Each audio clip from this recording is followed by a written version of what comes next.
जय श्री कृष्ण। परमपिता परमात्मा की कृपा से आप सभी लोग अच्छे होंगे। हमें जीवन में कुछ भी करना होता है, कुछ भी बनना होता है, उसे उसके लिए हमें एक योग्यता चाहिए होती है। जैसे किसी को मास्टर बनना है तो उसे बीएड या एमए आदि जो भी पीएचडी आदि होती है वो सब क्लियर करना होता है। किसी को नेवी आदि में जाना है तो उसे 12 पास करके उसका पेपर देना पड़ता है। हर चीज़ के लिए एक योग्यता चाहिए होती है ना।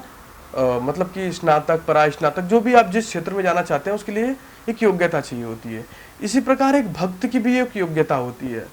हर कोई भक्त नहीं बन सकता है, भक्ति के लिए भी एक योग्यता चाहिए होती है। वो योग्यता क्या चाहिए होती है? देखिए, कुछ लोग तो कहते हैं ये हो जाओ वो हो जाओ, वही भक्त है वही भक्त है। मैं आपको एक छोटे से उदाहरण के माध्यम से समझाऊंगा कि एक अच्छा भक्त कौन बन सकता है और एक अच्छा भक्त कौन होता है। एक राजा ने एक गुलाम खरीदा, एक गुलाम खरीद के लाया, गुलाम, और उसको बोला कि आपका क्या नाम है, तेरा नाम क्या है? तो उसने कहा कि प्रभु आप जिस नाम से मुझे बुला ले वही मेरा नाम है। अच्छा, फिर राजा ने कहा कि आप क्या खाएंगे और क्या पहनेंगे? फिर गुलाम ने कहा कि प्रभु आप जो पहना दें जो खिला दें मैं वही खा लूंगा, मैं वही पहन लूंगा। फिर राजा ने कहा कि आप क्या काम करेंगे? तो उसने कहा प्रभु आप जो कराएं वही कर लूंगा। फिर राजा ने कहा कि आखिर आप चाहते क्या हैं? तुरंत गुलाम ने कहा कि प्रभु एक गुलाम की क्या चाह हो सकती है, वो तो अपने प्रभु के, अपने भगवान के, कहूँ अपने राजा के अधीन होता है।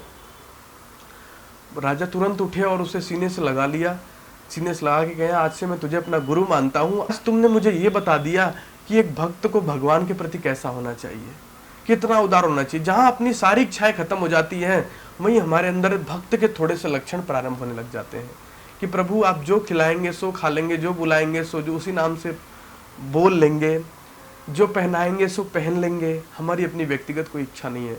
जब हमारी कामनाएं खत्म हो जाती है वहीं से भक्ति प्रारंभ होती है। कामना ही तो हमें संसार में जकड़ के रखती है। भक्ति की कहूँ कि सबसे विरोधी क्या है? कामना, इच्छा, इसकी इच्छा वो हो जाए वो हो जाए, यही तो भक्ति में सबसे ज्यादा बाधक होती है। और जहाँ कामनाएं समाप्त हो जाती हैं, जहाँ केवल प्रभु की कामना रहती है कि आप जो कराएंगे सो कर लेंगे, जो खिलाएंगे सो खा लेंगे, सुलाएंगे तो सो लेंगे, नहीं सुलाएंगे तो नहीं सोएंगे, जहाँ ऐसी बात आ जाती है, जहाँ ये योग्यता आती है, वहां समझिए आप भक्त हैं। यदि आपके अंदर लेस मात्र भी अहंकार है तो आप भक्त नहीं है। और जो भक्त नहीं है उसका बहुत लंबे टाइम तक जीवन चल नहीं पाता, नाश हो जाता है। नाश मतलब कि जो आध्यात्मिक जीवन में है और अहंकार बस अपने भजन का उसे अहंकार है, अपने ध्यान का उसे अहंकार है, उसका नाश हो जाता है। रावण को नहीं देखा आपने? ज्ञानी था, नाश हो गया ना, अहंकार था।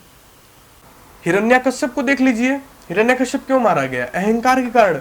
भगवान को कुछ समझता ही नहीं था। प्रहलाद से बोला कि नहीं नहीं तू भक्ति नहीं करेगा, तू भक्ति नहीं करेगा, ये विष्णु कोई नहीं होता है, तुझे अगर पूजा करनी तो हमारी पूजा कर, हमारी आराधना कर, ये पापी है विष्णु, इस तरीके के शब्दों का प्रयोग करता था, मारा गया। संसार में जिसने भी अहंकार किया वो मारा गया। कंस मारा गया नहीं मारा गया, रावण मारा गया नहीं मारा गया। इसलिए जो इस क्षेत्र में, भजन भक्ति क्षेत्र में यदि अध्यात्म में है और उसके अंदर यदि भाव नहीं है, यदि भक्ति नहीं है, यदि सच्ची श्रद्धा नहीं है, प्रभु के प्रति सच्ची निष्ठा नहीं है, निश्चित मारा जाएगा। इसलिए हर चीज के लिए एक योग्यता चाहिए, तो भक्त के लिए भी ये योग्यता चाहिए होती है कि जहां हम अपने आप को पूर्ण तरीके से प्रभु में समर्पित कर दें। जब प्रभु में समर्पित कर देते हैं तो हमारे जीवन के सारे कार्य अपने आप होने लग जाते हैं। प्रभु की तरफ से हमें एक शक्ति मिलती है। कौन सा बाप अपने बेटा को दुखी देखना चाहता है? जब बेटा अपने आप को पिता में समर्पित कर देता है। जो बेटा पिता से लड़ेगा, पिता के प्रति अश्रद्धा रखेगा, क्या पिता उसकी पूरी तरीके से सहायता करना चाहेगा? लेकिन जो बेटा अपने पिता के प्रति श्रद्धा रखेगा, क्या वो पिता कभी अपने बेटे को दुखी होने दे सकेगा?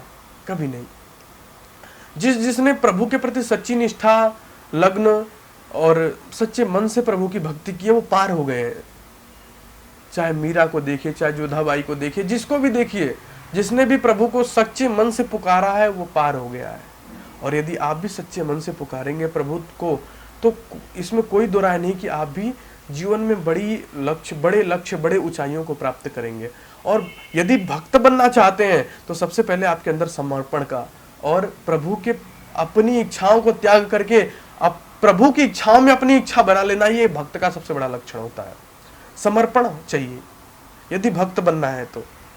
मेरे से बहुत सारे लोग पूछ रहे थे, तो मैं इस विषय पे थोड़ा सा बोलने का चाह रहा था कि मैं बोलता हूँ। तो इसलिए जो भी भक्ति के मार्ग पे आगे बढ़ना चाहते हैं कि आचार्य जी भक्ति कैसे करें, ये वो, सबसे पहली सीढ़ी